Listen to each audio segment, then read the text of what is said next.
Thank you everyone for joining us today. My name's Jenny Hayes and I'm head of the People Projects team at Napthins, HR consultancy service.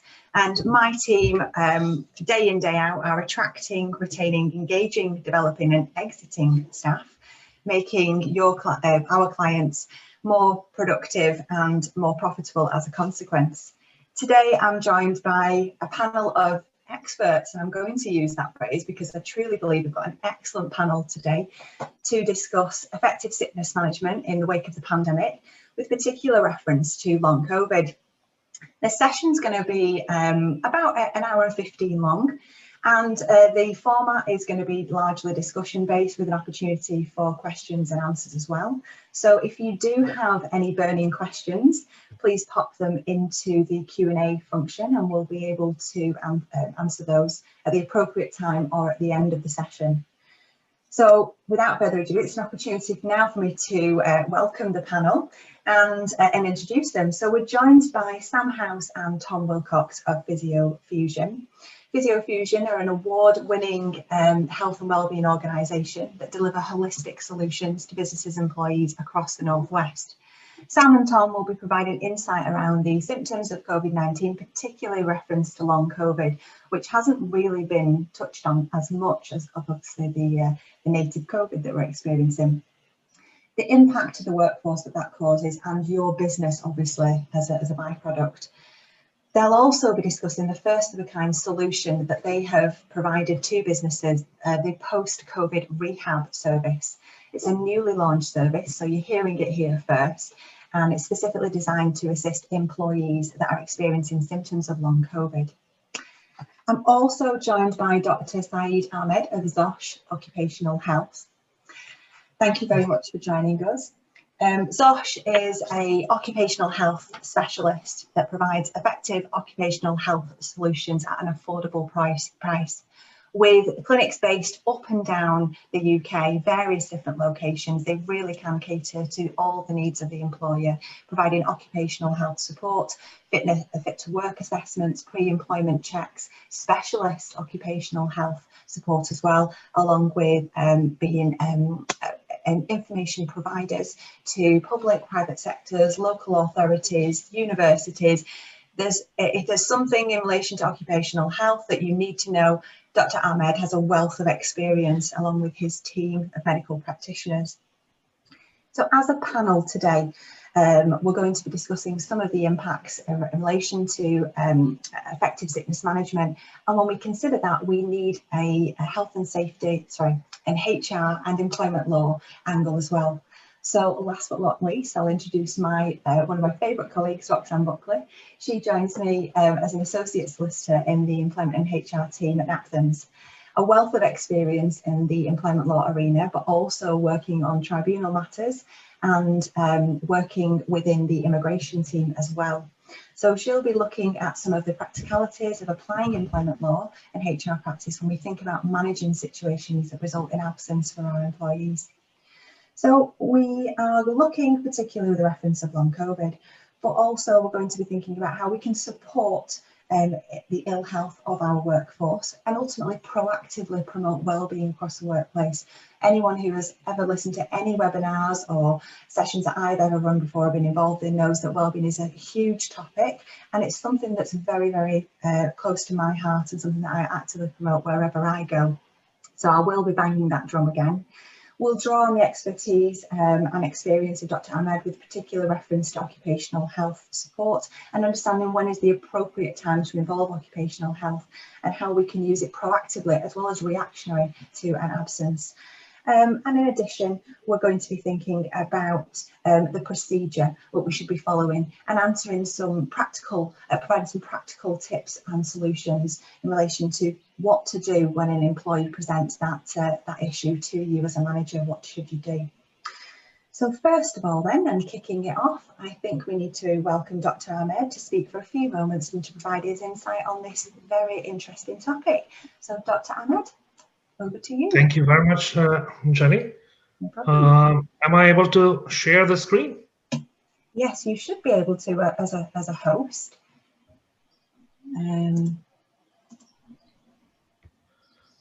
There is a button just at the bottom of we your will have to screen. make me the host. Yeah, I think you should be already.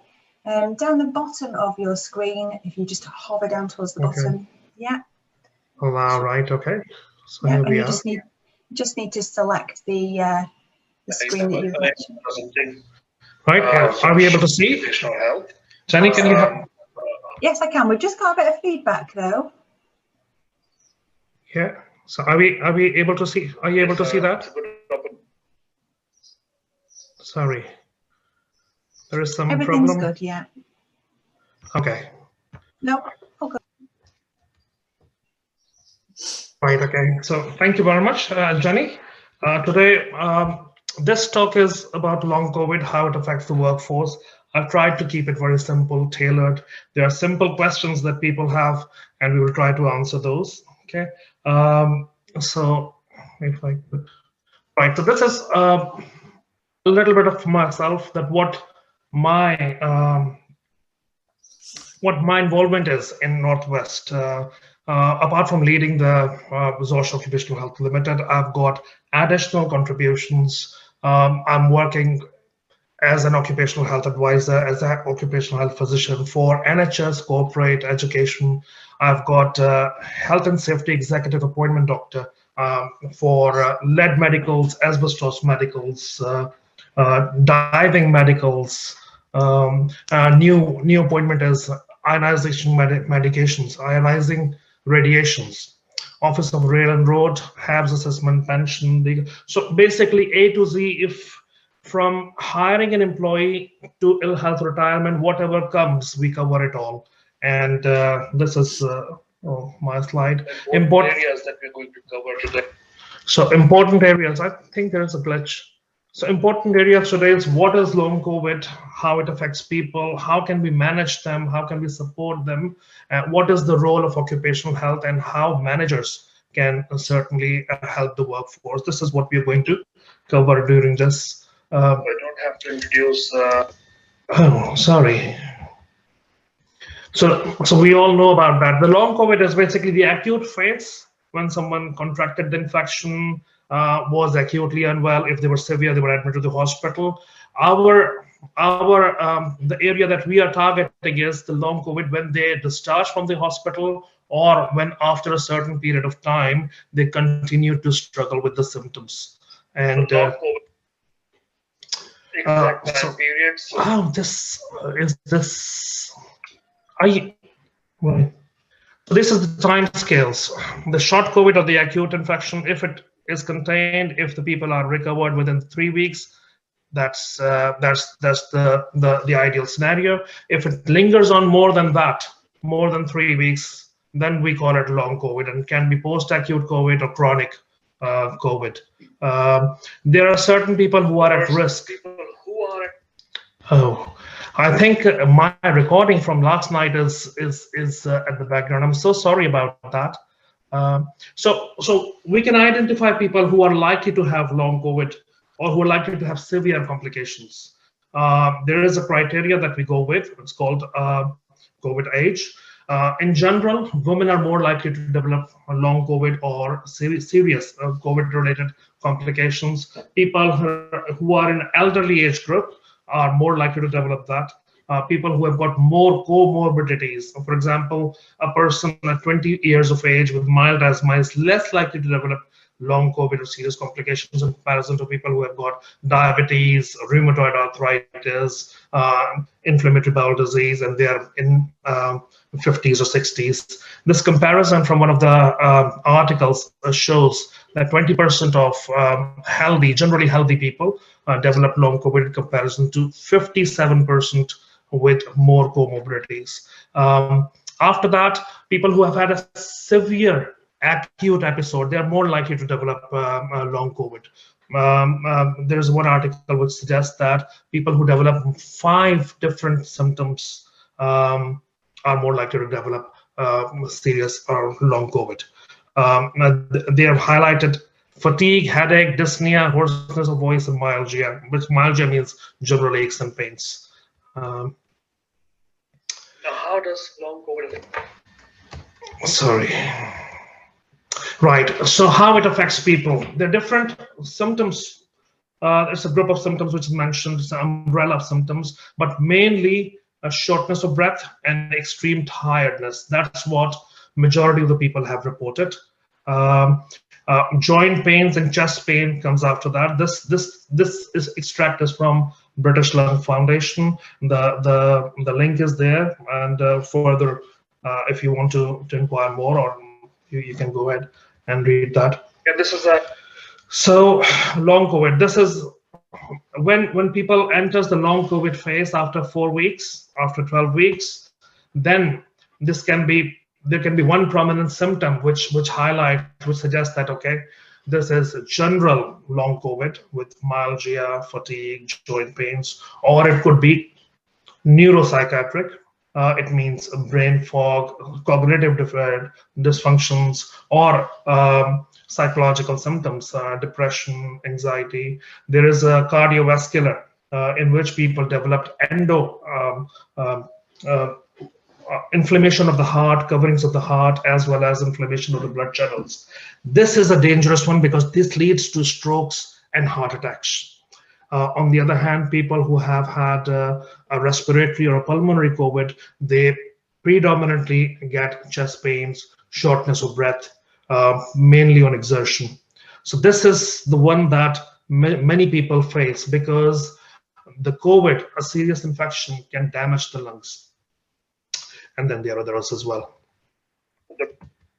So the red flags, when people get any symptoms, there are certain symptoms which are red flags. We call it red flags because they can be life-threatening. They indicate angina, heart attack, or a blood clot in the lungs, or like a DVT, which can lead to strokes and heart attacks. So chest pain, tightness, coughing of blood. This is something which have to be careful. So workforce should be aware of that. How can we manage long COVID? Okay, it's a multidisciplinary approach. I think Sam and Tom will go through the physiotherapy, the chest rehabilitation, the neuro rehabilitation aspects of this. Because when someone has recovered from an severe acute illness and they're continuing to have long-term symptoms, they would have musculoskeletal problems, they would have neurological problems, weakness of arms and legs, they would have breathing difficulties because of the intubation they've had from the intensive care. Medications are required to cover the symptoms, cough, pain, headache, or if they have got more comorbidities, then the treatments need to be adjusted accordingly. Some local service, how we manage them.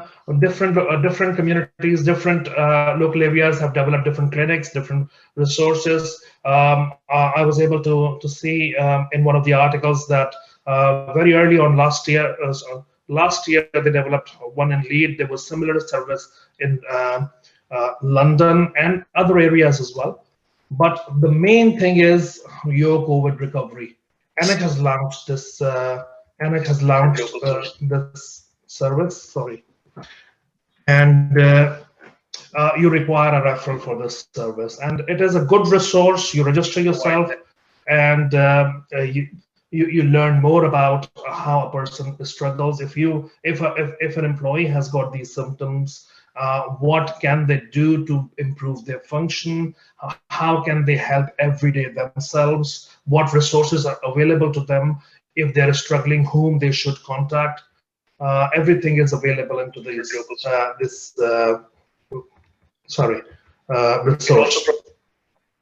This is a small summary. I think we don't need to cover that. Now that's role of occupational health. From ZOSH, as Jenny has already explained, we work from 13 different locations within Northwest mainly, and we cover head to tail everything that you can think of, from pre-employment checks to ill health retirement, adjustment advice, home visits, workplace visits, health and safety checks. The main task that we do. So occupational health, when the question is that when do we get involved? There are two scenarios. First, the person is at job and they are at risk because COVID has affected everyone. So what an employer needs to know, or what the employee has in their mind, that how are they at risk when they're at job? Okay, what should they do? Should they stay back at home? Should they work from home? And we can't really cater everybody. So there is a criteria to go ahead with that. COVID age is a concept which gives us whatever the information a person has in terms of their age, gender, ethnic background, their BMI, their comorbidities, everything is given a number. And with that number, we make a sum. So, and then the outcome that we get is something like a number. We call it COVID age. The COVID age is compared to an adult, healthy, white British male. And we say that that male has got average chance to get serious complications or long COVID. And we compare everybody to that 40 years old adult, white, healthy male. The outcome can be low risk, medium risk, high risk, very high risk. If someone has had 2 vaccinations, has had 1 episode of acute confirmed COVID infection, and then we adjust that accordingly. So we take 18 years out of them to suggest that this is the likely risk now. But there are certain cases that we select to do that. And with that, we're able to say that, yes, although you have got mild asthma, you're a healthy female, but you're safe. You're unlikely to get serious complications out of a COVID-19 infection, but you still have to remain compliant with the general aspects of COVID precautions: hand hygiene, social distancing, face masks at all times. If they are NHS employees or care workers, they would have to wear full PPE out of that. So protection, they would have to comply with that. But in addition, we can also predict with this matrix that, okay, a person with high risk group is more suitable, more safe in that workplace environment. A person with low risk is more safer in many of those. So this is a matrix. I can go through it in detail later on if required. The important function that an occupational health team does is to tailor the job to a person's ability. Now, Department of Works and Pensions has agreed when they do functional assessment for employment assessment, for state benefits, for industrial injuries, they have divided it into these aspects. This slide covers all the functions of a person, physical or mental, maybe vision, speech, hearing, and sensory, upper limb function, lower limb function, reaching out, sitting, standing, mobilization, consciousness. Are they aware of their surroundings all the time? Are they have lapses in their consciousness? Are they safe for safety critical work? Okay. Could this be hazard for the people around them or themselves if they lose consciousness? Continence is important. Dignity at work is important. So if people have got certain health conditions in which they cannot control their continence, then they fall under the disability. Adjustments are required for that. Many of these things that you see on the slide will be covered by long COVID symptoms: fatigue, tiredness, recovery from a stroke, recovery from a heart attack, and the cognitive functions, anxiety and depression, which comes as a result of their difficult time during the ITU care. So yeah. And this is a slide which I said that we need to balance things. So, and there's a later slide which we will discuss, or maybe in the questions, that what can we actually do to tailor a person's job to their ability. For example, if they've got fatigue, they're likely to be slow. If they're slow and they're working in the warehouse, they can't meet the KPIs which the company has set for them. We need to be flexible for the KPIs. We need to give them breaks so that they can recover and continue. A person who has had a stroke, they're recovering from it. So they might have some weakness in their arm.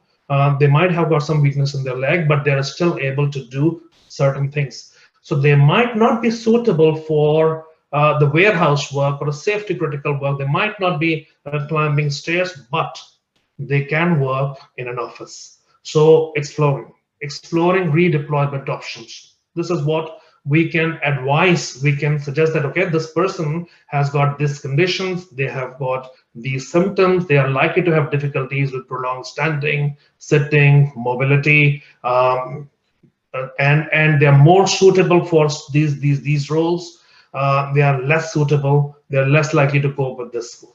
And if we don't do that, then there is a high risk for long-term sickness absence. And that's what we are doing here, to support them and to prevent sickness absence.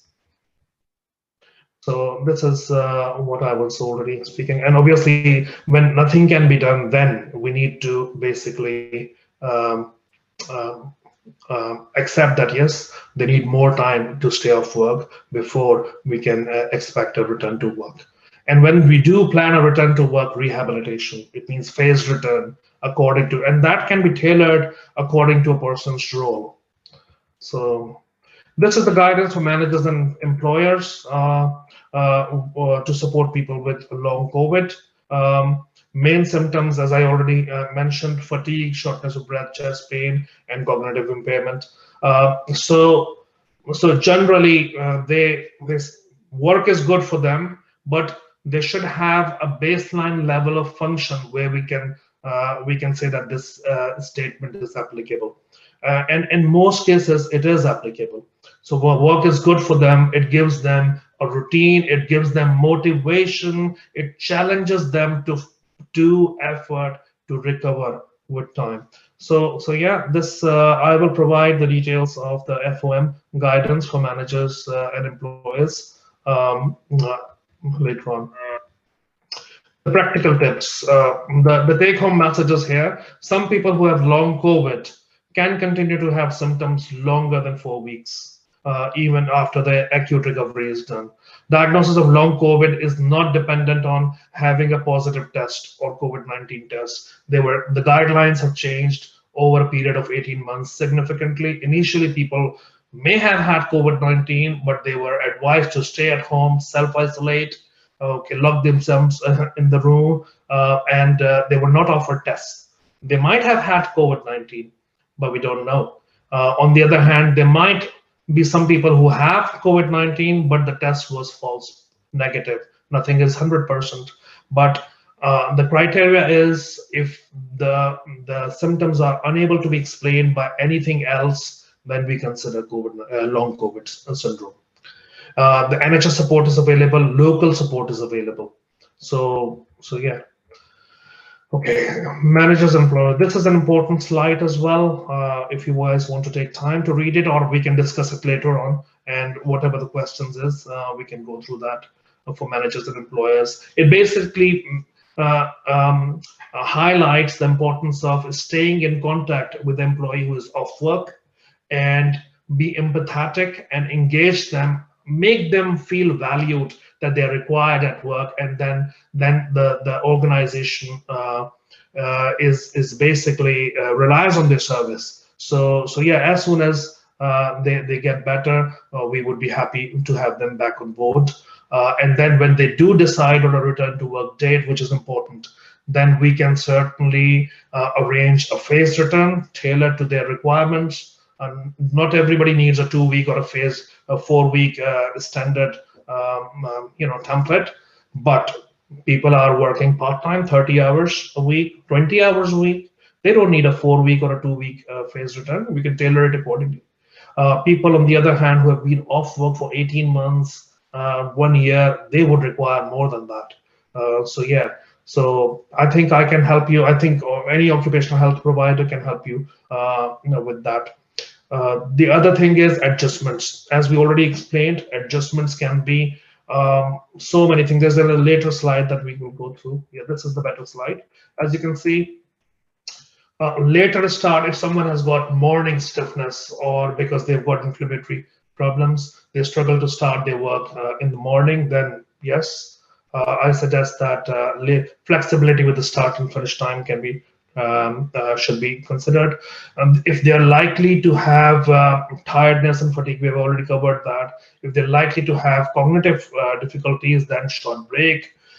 Be flexible with their targets and deadlines. Give them additional time to recover. And if there is a less a stressful job. If, for example, in NHS, because I do NHS work as well, in NHS, if it's an acute mental health practitioner who does telephone calls and face-to-face assessments and home visits, there's certain aspects of the job which are more stressful than other. Many people find that telephone work is more difficult because it's constant. It doesn't allow you to take loo breaks, lunch breaks. It's on your mind all the time. Exclusion from that fast-paced job, limiting their role to certain things will help. These simple things. I think in the question and answer, that people are struggling or people have got queries, we'll discuss that as well.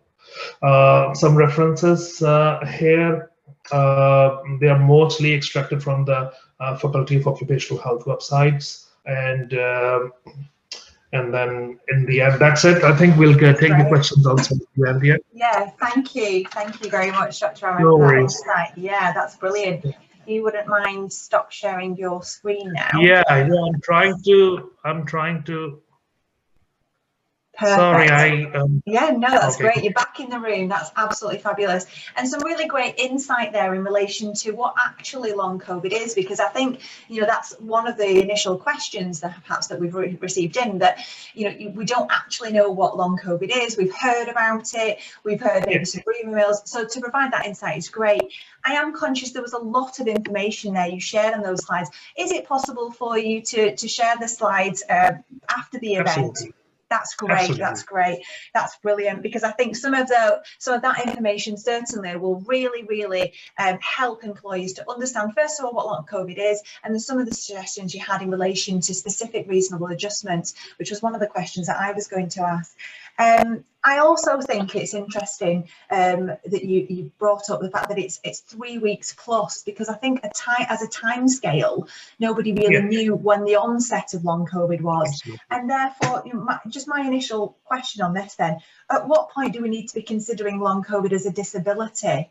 And I would kind of like to bring in Roxanne in relation to this, with obviously it being an employment law angle. Roxanne, thinking about disability and long COVID, how does that impact? Yeah, so I think in terms of sort of considering, are we within the ambit of the Equality Act? We have to take consideration of Section 6 of the Equality Act, which, defines what an actual disability is. So it's physical or mental impairment, which has a long-term adverse effect and substantial effect, on day-to-day activities. So I was quite interested actually in terms of the 3-week period that actually someone might be regarded as having long COVID. But I think in terms of sort of Equality Act, sort of long-term and substantial is taken to mean 12 months or more.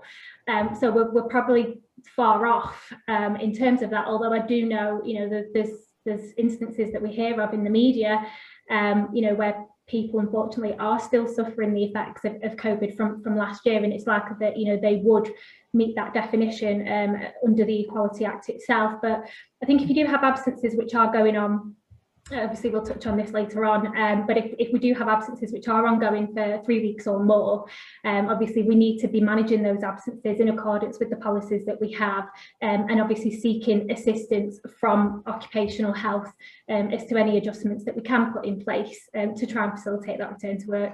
That's great, thank you. So I think, in short, definitely keeping an eye on the situation, isn't it? And being mindful that this can develop over a period of time.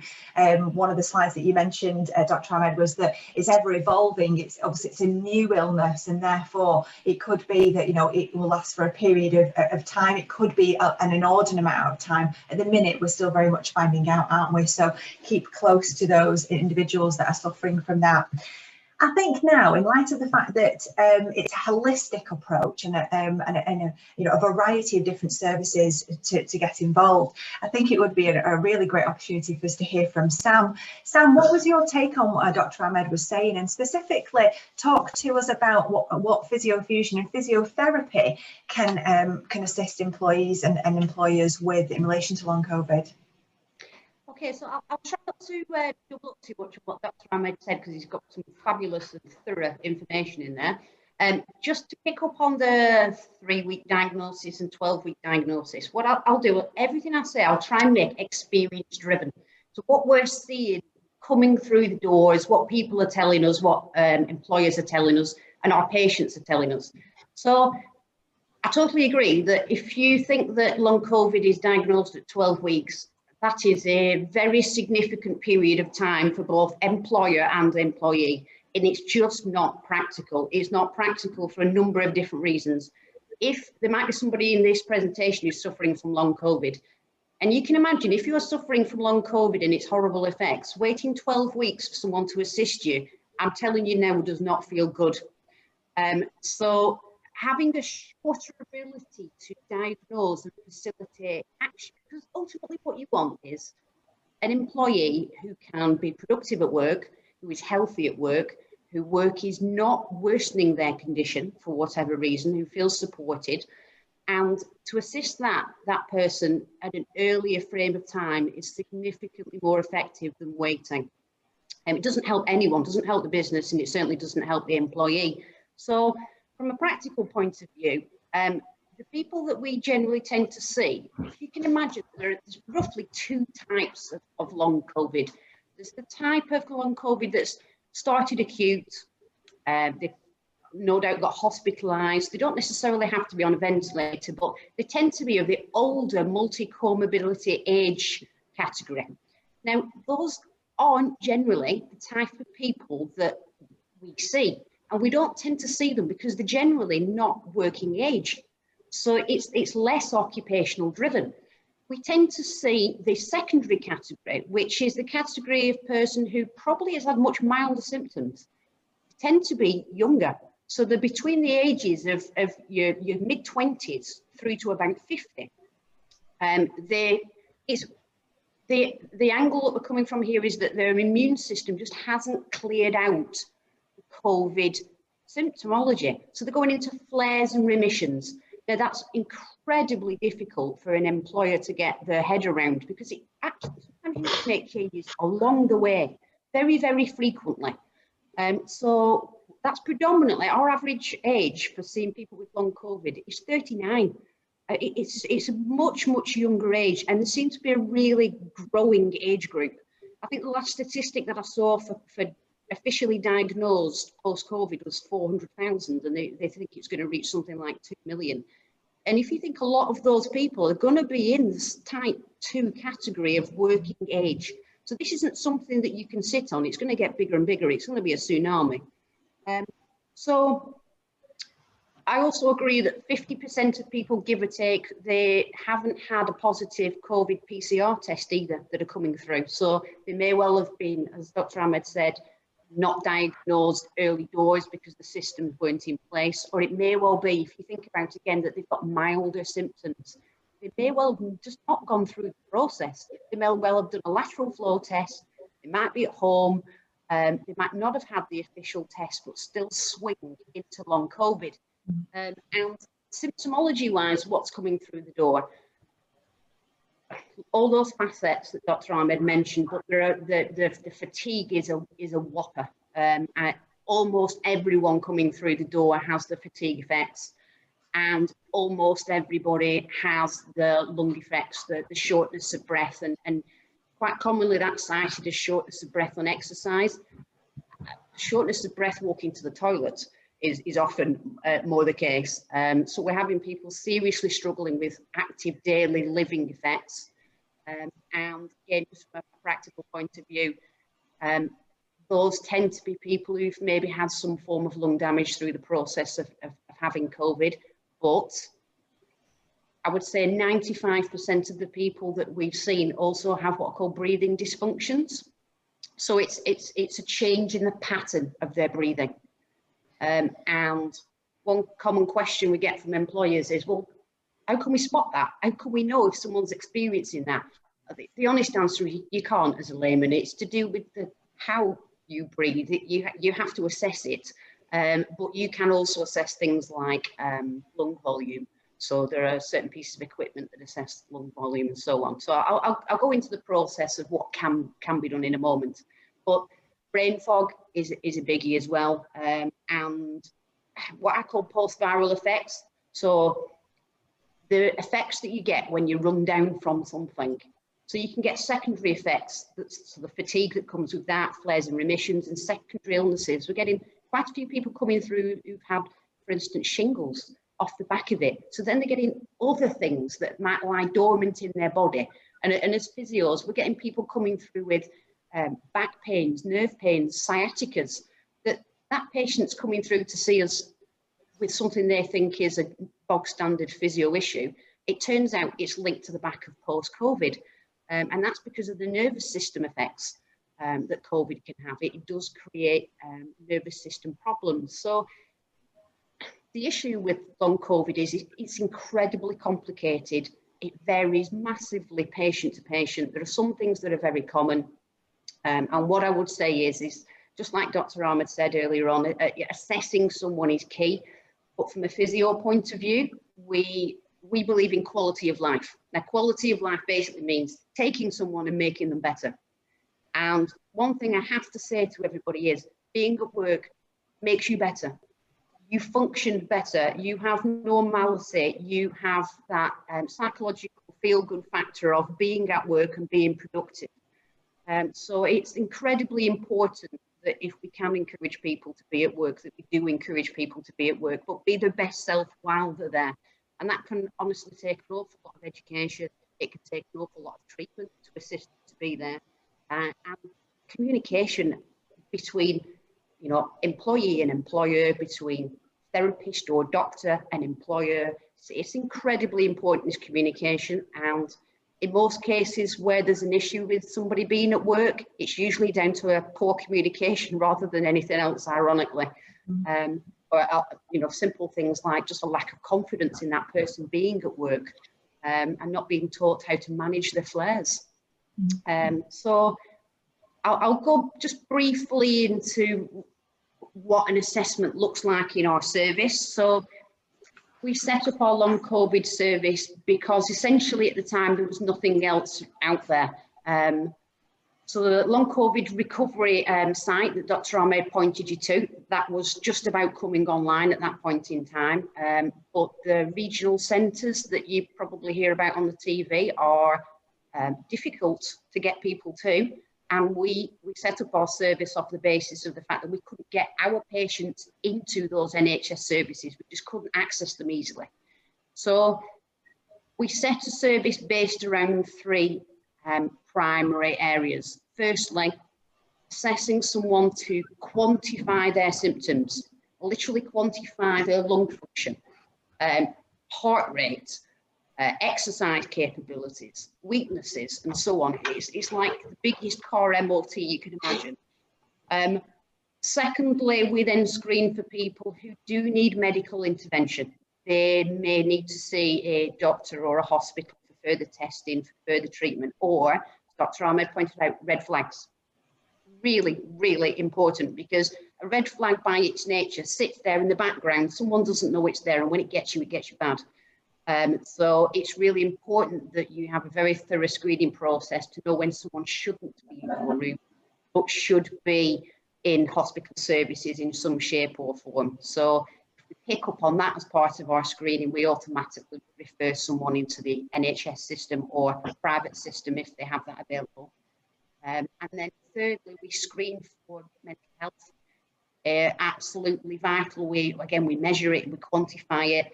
And in most cases, we then refer to our own in-house counsellors. But again, as a physio looking at quality of life, I don't care where they go as long as they go to the right place. It is as simple as that. As long as they get the outcome that they require, that is the right thing to do. So one of the main things I would say is that if you want to support an employee and you want that employee to be productive at work, firstly, just do something about it. It's really key. Just do something about it. You know, create a referral to whatever agency you think best suits that employee. And there's so much that can be done physiologically, as well as the general checks and managing their work life. And just remember as well, they do have a home life.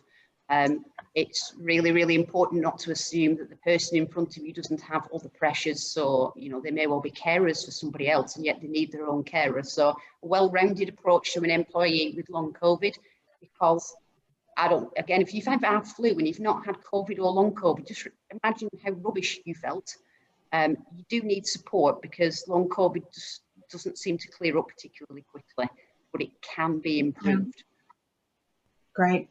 Thank you very much, Sam. I mean, that's the second time, obviously, we've talked about those red flags and that's come up.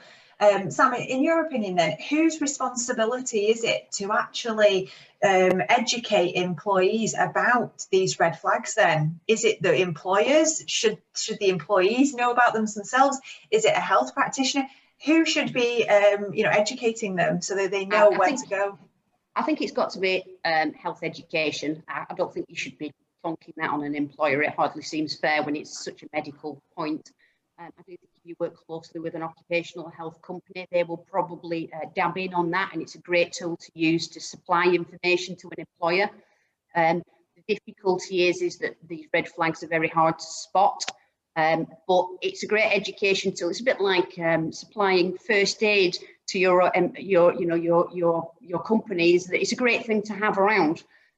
So I would say that education should be sought if you're an employer. But supply-wise, I think more needs to be done through our current healthcare systems to educate, and I'm sure it will come. I suspect they're just frying bigger fish at the moment. Yeah, so a signposting tool then, obviously, yes, where the highlights are obviously spoken to, and that could potentially be in some kind of return to work meeting where the question is posed by an employer: are you aware of the symptoms of long COVID? This is what you should be looking out to. Go here for some more information. That type of approach? Yes, quite possibly. The only thing is you don't want to step over the marker of highlighting something that creates anxiety either. Mm-hmm. It's so difficult. It's a hard line to press, and sometimes it's actually easier doing sort of like a blanket newsletter, because it can feel a little bit more palatable and a little bit less intense. Obviously, if you have someone coming back to work who's had a severe episode of COVID, then you probably would want to broach it in a one-to-one scenario, just checking, certain questions about, high levels of fatigue or heart palpitations and things like that. I mean, that can come across incredibly caring, but I think a blanket approach newsletter.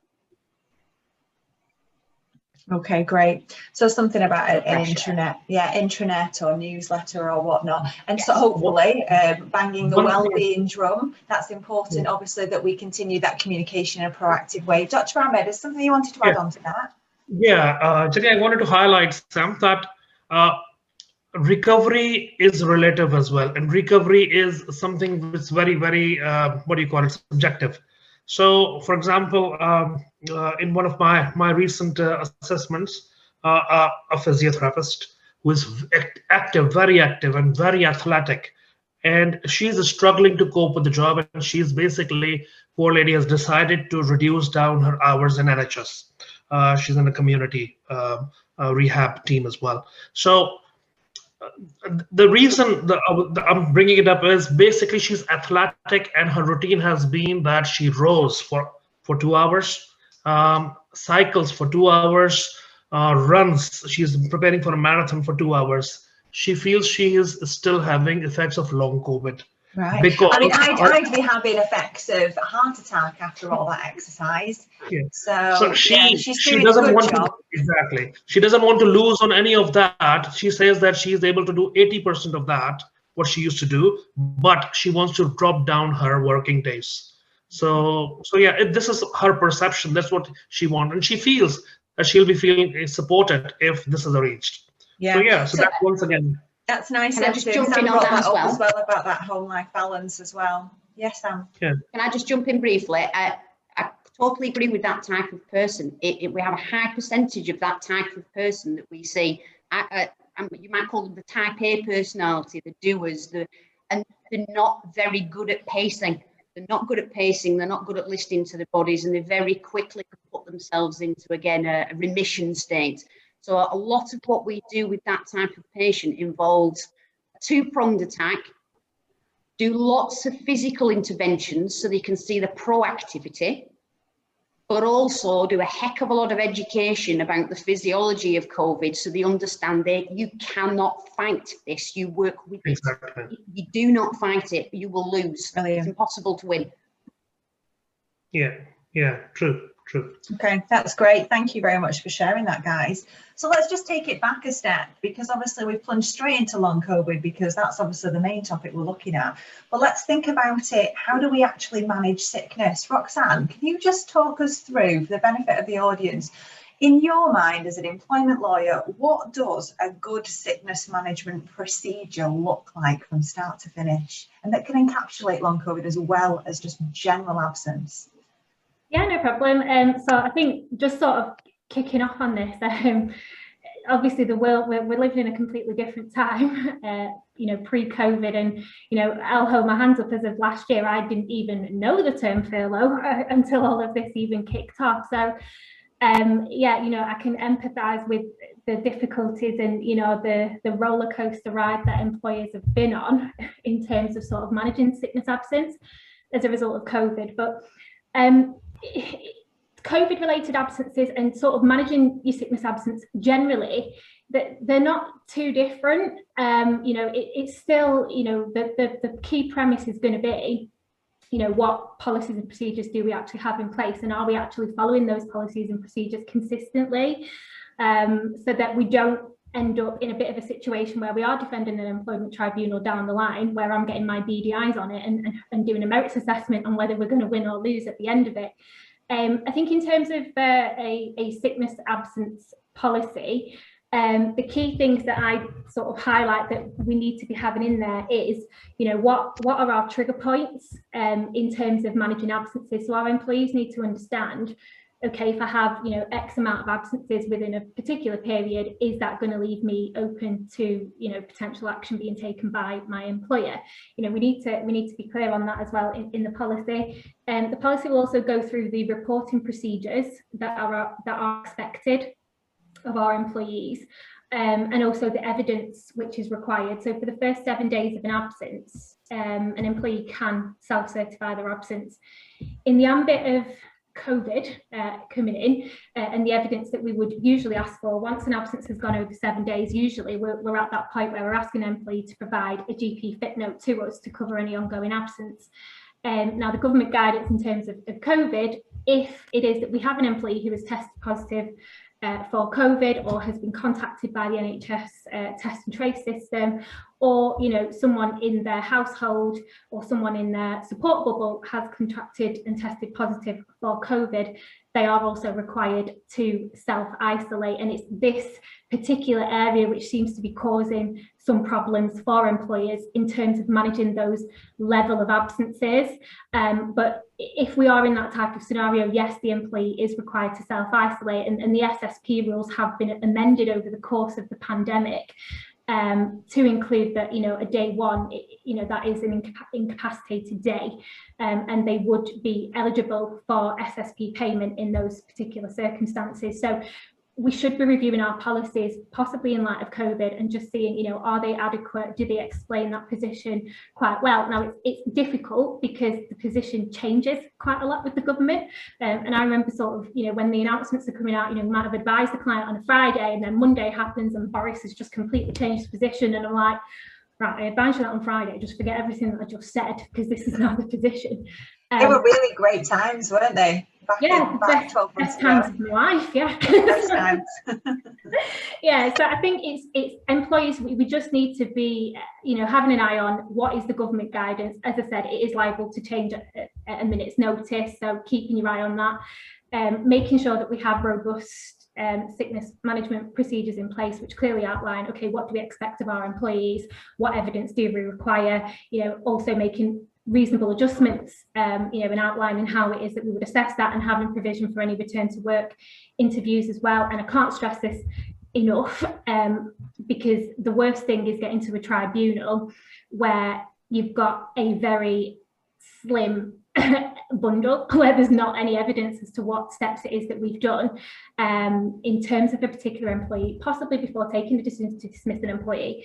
So I would say keep all notes of any telephone conversations that you have with the employee, agree, especially if someone's got long COVID and they're off for a period of time, agree the frequency of contact between the employer and the employee. Some employees might want more contact than others, but just I'd say agree that from the outset, and just make sure you're documenting everything and having meeting minutes of any return to work meetings, any reasonable adjustments that you put in place, and any return to work plans just to protect yourself down the line. Great. It comes back to that communication, doesn't it? So that's fabulous. And obviously, as you know, HR absolutely love notes of everything. So we can't bang that drum enough. Make sure you're taking notes of all conversations. So yeah, how often you're going to speak to employees, but also what's the method of communication? Is a text message okay? Or is it an email? Or is it a phone call? Or is it a face-to-face? Really thinking about that. So when we think about triggers, Roxanne, and we think about the number of occasions across a period of time, or we might use the Bradford factor, the calculation that looks at awarding a point system to those frequent short-term absences over those longer-term absences, should we be excluding COVID-related absences from those trigger systems? Well, I think in my opinion, so we ordinarily, when managing sickness absence, you'd be discounting sort of absences which are related to a disability. Now, obviously, depending on where we fall with an employee and how long they've actually been off for and how long the effects of COVID are likely to last on that individual, then yes, we might be in that ambit of considering actually, do we need to make an adjustment either possibly to the trigger points itself, or discounting those absences in its entirety. But you know, you're going to have to assess each individual case on its own merit. And as I said, the sort of definition of disability under the Equality Act is that long-term and substantial effect, which is taken to mean, you know, is it likely to last 12 months or more? Now, hopefully, in the majority of cases, you know, some of your employees are hopefully not going to fall into that category, and you know, unfortunately, if they do contract COVID, that they would hopefully have a speedy recovery after that. So, you know, it's something that can be considered. But I would also just mention, in terms of marking those as absences for ill health, we might just want to sort of separate those out from other types of absences, because you can see how, you know, the whole process in terms of getting into an employment tribunal, you have to be fair, you have to be reasonable. And I think if it is that we just dismiss someone because they are off because of COVID and they have to self-isolate, obviously it's a requirement of the government, you can see how we might end up in some hot water. So I'd say probably maybe even have like a little sub bit where we are marking those particular absences, keeping our eye on it, and we are entitled to ask for reasonable evidence of the requirement to self-isolate. So it could be, you know, you can also get an isolation note, I think, off Nhs 111 if you are required to be off for 7 days or more, which, you know, you currently are, if you are in that self-isolation category. So I think marking those, you know, and it's going to fall into an assessment as to whether those absences are genuine. You know, I'm not going to say there might be some instances where employers are coming across where employees might be swinging the lead a little bit. You know, they've had a lovely bank holiday and all of a sudden they say that they started developing this cough, you know, the next day, and that they need to be off. So I think just keeping your eye on it and asking for that reasonable evidence when it's needed.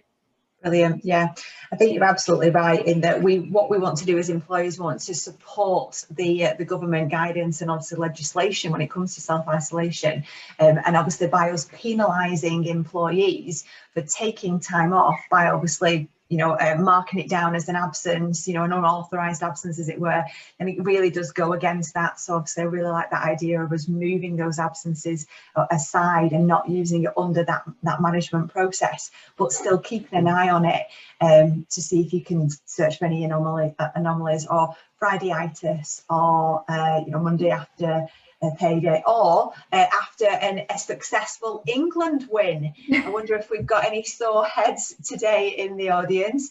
It's a good job we're on the webinar format and we can't see faces, because you could be slowly wrapped in your blanket dying, couldn't you? You've got a hangover after your celebration. So it's a good job we've done this. We've all had to arrive here bright-eyed and bushy-tailed, caked in makeup to hide any tired eyes.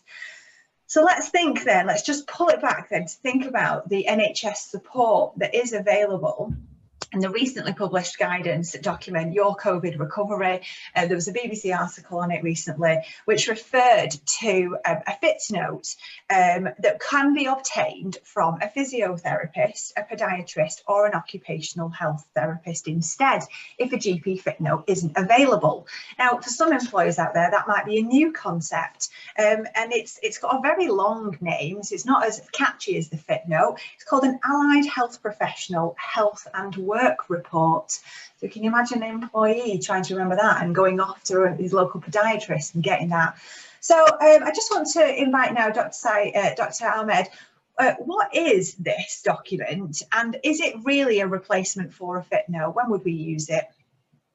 Well, to be honest, I've not directly experienced this, but I think this is something which has rolled on. There's so many different plans rolling on. This is something which I went along. So basically, you need a referral for this, isn't it? You need a referral from a health professional, or right? The way you mentioned, and it provides you with resources. When I scroll through, because I didn't have the login for that. So, but when you go through it, it provides you with resources. So my insight is very limited on this sort of thing because I've not personally experienced this or involved in that. I mean, that speaks volumes in itself, that perhaps it's not a well-known service. Sam, have you got any experience with it? Yeah, I have actually. I would agree though that not many people know about it at all. It's something that's been around for a good few years now, actually. It's one of those things I would describe it as it never really caught on. It was a strange thing, but it was touted as having as much kind of oomph as a GP fit note. In essence, they look very, very similar. There's areas in it to guide how you may well want to return to work.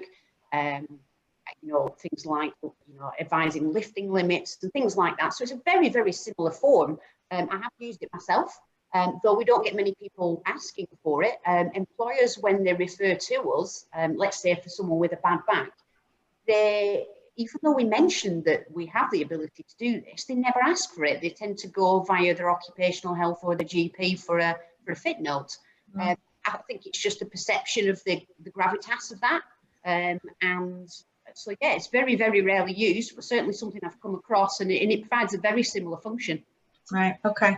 It's a good service to be aware of because in my experience, employers have been getting some pushback from employees where they've been asking for GP fit notes, whether it's COVID illness or unrelated to COVID, because they're saying they can't get hold of the GP. They're not issuing fit notes. They can't get hold of the GP. It's very difficult to get an appointment because of the strain that the NHS is under generally.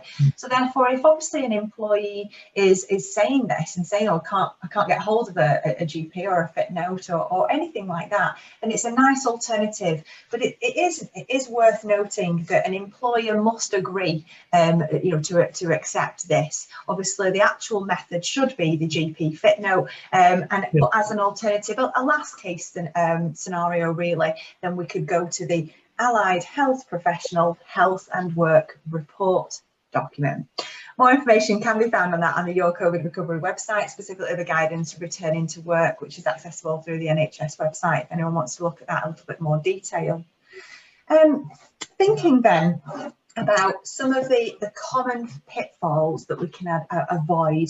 And this is really an open question, and I think all three of you guys will be really great answering this one. But what are the common pitfalls that we should be avoiding as employers when we're managing ill health in the workplace? Roxanne. Oh, okay. I think training's a key one, really. I think just to even start that conversation off. So obviously I've mentioned a key document is going to be the policy, and making sure that you do apply that consistently, because if you don't apply it consistently, you're leaving yourself open to potential claims, of discrimination down the line for your employees. So I think training of our managers, line managers, who are monitoring those absences of their staff in the workplace is going to be key, and I think it goes without saying, obviously the whole content of this discussion this morning, that medical evidence, it's going to be rare that you are going to get away with fairly dismissing an employee without having the benefit of any medical evidence to support that dismissal decision. So, I would say that you need to try and ascertain that medical position, and also, again, keeping that paper trail of any discussions or conversations, or where you are making a request of an employee to refer them onto occupational health or another sort of medical specialist for the purpose of a medical report, because if they refuse, then you can only go off the information that you have to hand without the benefit of that medical evidence, and hopefully that should go some way to protecting you, you know, against the scrutiny of an employment tribunal down the line. So I think just being conscious of what your policies are, applying them consistently, and also reasonable adjustments. So whether that's reasonable adjustments to your procedures, or discounting particular types of absences which might be related to protected characteristics such as disability, such as pregnancy, you know, those types of things, because, you know, it can be quite costly for an employer when you are facing a discrimination claim down the line. Okay, great. Dr. Ahmed, anything else to add there? Obviously, reasonable adjustments was mentioned then by Roxanne. I know that's something that you touched on when you were basically, thank you, Jenny.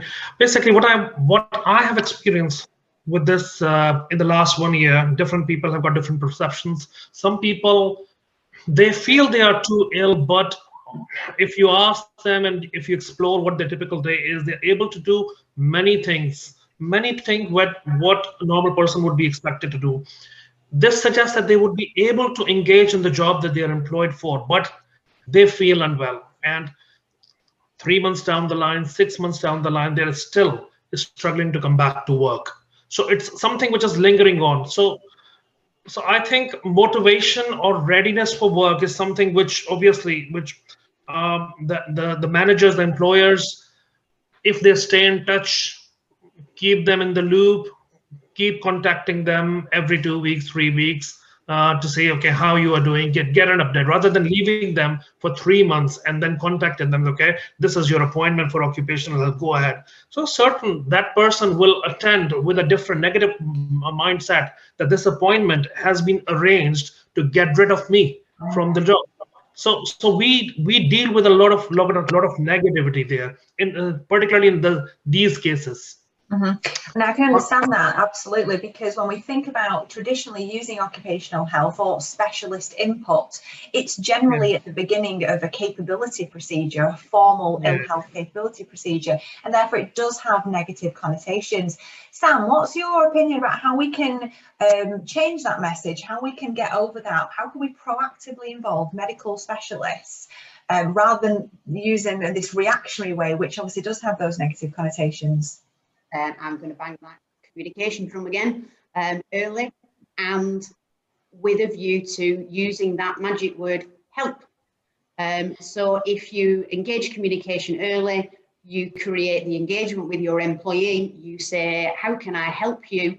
They may well not know, you can come up with ideas, right, we're prepared to send you to an occupational health therapist, a clinician, we're prepared to send you to a physiotherapist. I'll give you a nice, easy statistic. This is very, very regular for me. I am sent a patient with a disc bulge that has sciatica. They are well over 6 weeks since they've had it. They come in and it may well take me 8 sessions to get that person to a good level. They'll be back at work sooner than that because they'll be on paced duties, they'll be on modified duties, but it takes me a good while. If I get that same patient after 2 weeks, because the alarm bells are already ringing, because they're already off and they're not getting any better and they're not reporting that they're feeling better, I get them at 2 weeks, it might take me 3 or 4 sessions. And therefore you've got an employee that thinks, oh, my employer assisted me, oh, I'm feeling less pain, I'm back at work earlier, I have my mojo back. So early, thorough, use the word help. Brilliant. That's great. And yeah, I like that. Get your mojo back. Is that a specialist service that you offer, Sam? Physiofusion. Get your mojo back. I think we could all use a bit.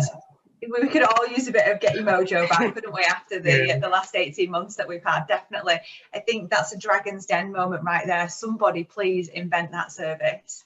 I think, Jenny, sorry, I think just jumping on the back of that as well, I do think the communication is obviously a key piece, and obviously having that in the policy and sort of signposting your employees as to what assistance it is that you can give them, such as any employee assistance programs. And I think if the last year's taught us anything, obviously mental health is a massive thing at the moment, especially in terms of our employees who may have suffered COVID themselves, lost family members or friends to COVID, and I do think I think when we look back at this time, hopefully when we do get out of it, you know, you really do cherish those moments where actually your employer was there for you and did actually help you in those situations. So I think just being clear as to what programs and you know, counselling services it is that we can offer and signposting our employees to it at the relevant time. Definitely. Never now has it been more important that we are really advocating what we've got available. Yes, Sam, did you have something else to add? Just a quickie, and what I think is a really good practical thing on that same topic is cash plans can work really well within a workforce. They're a really cheap way of, I mean, for something as small as £4 a week, you can get a cash plan that you can offer to an employee. Savings can be massive off them, just off savings of lost days from sickness and etc. And you know, they give an employee the ability to be flexible because it can be suggested to them that they use the cash plan that they have through their employer, and they control how they spend that cash on the cash plan. And I'm not pushing any particular cash plan. I find them really useful when a patient comes in and they happen to have a cash plan, because you know, you can access so many different therapies with it. It's incredibly proactive. It's a beautiful perk to give to your employees. It tags right under the health and well-being tick box. I think they're great things, and they're not expensive at all. Yeah. For those delegates that aren't aware of the cash plan, generally it would be associated with a salary as a benefit, and ultimately you get to spend towards medical support, whether that be a dentist even, or opticians, physiotherapy, any type of medical support that obviously would honour that, and then that way you can get that reimbursed, that cost reimbursed. So essentially you're providing that support for your mental and physical health on a monthly basis, and having that cash backed up, as it were, by getting that reimbursed. Dr. Ahmed, yes. Access to work. I just wanted to bring that one as well. The access to work is obviously, it's a government-run scheme, and it is a very good resource that should be explored. So this is something which the government finances, if the employer is struggling to finance the adjustments and reasonable adaptations. Maybe it's if it's the support is given in terms of when someone requires a job coach, someone requires a person to assist them with certain tasks of the job, or even if they require transport. So there's so many things that covers in that certain thing, but I think that's I have suggested a few people, and I have seen benefits of the service in my practice. Information about that is on the government website. Access to work, also fitforwork.org for free advice, expert in impartial work, health related advice as well, to support employees who are trying to get back into work, and obviously educate, deal with employers in relation to that. And we have had a question come in, and I'm conscious that we are nearing time. We've got 7 minutes left, so if you do have a burning question, then please pop it in the chat, although I do have some that was sent in originally as well. So let's just read this question in. If you're an organisation with a diverse range of roles, some that can perform well working at home and others that are frontline delivery, so cannot and therefore have to be in the working environment, how should we manage these different situations that occur for absences across the organisation and not be accused of discrimination? This will ultimately impact individuals' pay due to SSP. So I think I'm just going to direct this question at Roxanne. Obviously, it's mentioned discrimination. It automatically falls under employment law. And therefore, I think generally, and to summarise that question, we're looking at employees that are working from home and employees who are in the business. Do we need to treat those any differently? I think that's the gist of it. If it's not, so please pop another comment in the chat.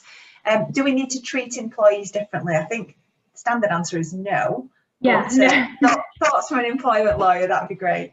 No, I think obviously if we're in a situation where we're having to manage an absence as a result of COVID, then the first port of call is, well, can this individual perform their duties from home, so that if they can, and we have the equipment that they're able to perform those functions, that they're not then losing out on any pay whilst they are in a period of self-isolation. So that's always going to be the preferred option similarly goes, you know, if they live with someone who they might be looking after or who has also developed symptoms of COVID, that, you know, if there could be an arrangement where they can actually work from home, then brilliant, you know, you use that option.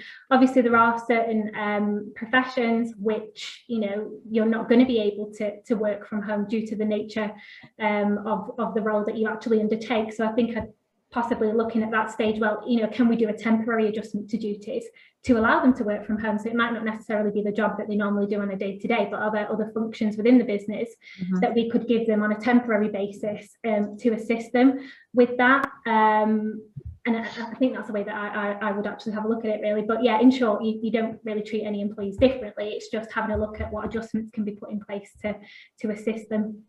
Great, that's good. So one of the questions that we had that came in advance of the discussion was we're quite familiar with obtaining an occupational health report, and then obviously seeking authority from the employee for the employer to use that report and obviously view it. Sam, does that differ with your service that you're promoting? If, say, for example, an employer was sending an employee to you for some long COVID treatment, would we be able to see as a business what you've been doing with them? What's the recovery rate? What their ailments are? What insight can you give an employer? Yeah, I mean, the easy answer to that is as long as you have consent from the employee that's in the room with you, and it's incredibly rare that they don't allow consent, because if they're in the room, they've got a genuine reason to be there, because anyone who isn't genuine, with greatest respect, will get found out, so they won't turn up.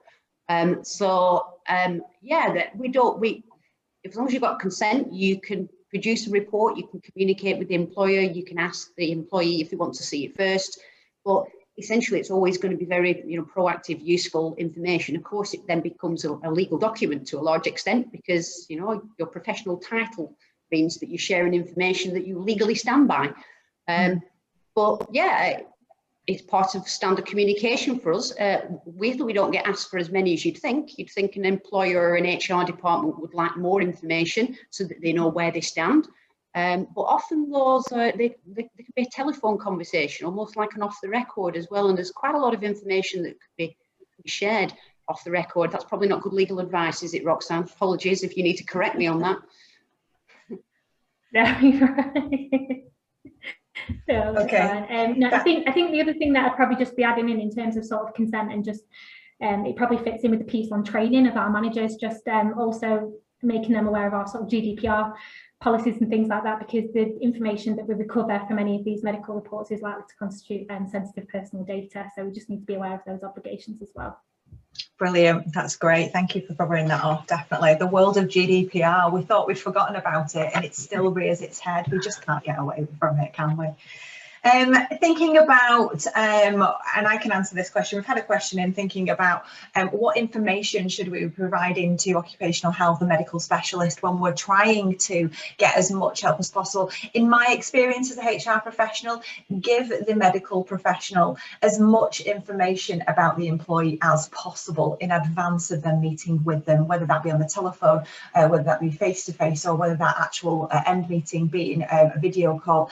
I find, you know, a medical professional, if they have all the background as what's been going on, the period of absences, the frequency of absences, what the job entails, a description of what the job entails, elements of manual handling, elements of administration, what that split is, the working pattern, as much information as you possibly can give to that professional will help them provide that answers that they want, and pose specific questions as well. Dr. Ahmed, from your side, anything there?